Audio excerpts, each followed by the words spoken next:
जेंकी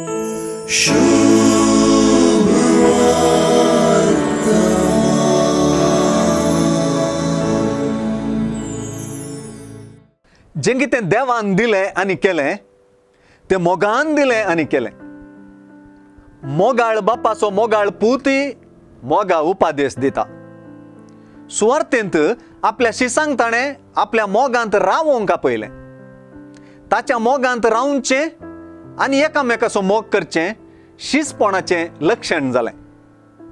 हो मोग समजोंक कुरडेपणी काळजांच्या चाकराक साध्य जायना. बगार हो मोग व्हरून पळोवंक एका इश्टाचें काळीज जाय. देखूनच जेजू आपल्या शिसांक चाकर न्हय बगार इश्ट म्हणून आपयता. जेजू आपुणूच हे इश्टगतीचे आनी मोगाचे शिखर म्हणले परी आपल्या इश्टां खातीर मोगान जीव दिता.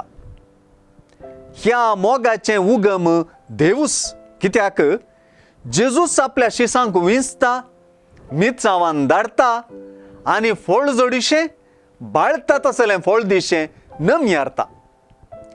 एका शिसाचें जिवीतच बापा आनी पुता मदलो मोग नियाळचें आनी जियोवचें. शिसांक मोगाची देख बापा आनी पुता मदल्या मोगाचीच.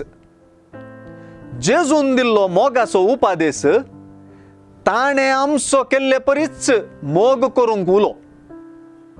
तो मोग इश्टां खातीर जीव दिवच्यांत जाता करो.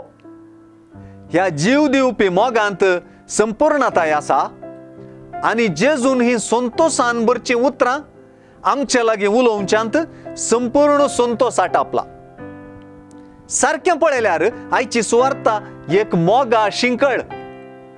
बापा परी पूत मोग करता आनी पुता परी आमी मोग करच्यांत ही मोगा शिंकळ संपूर्ण जाता.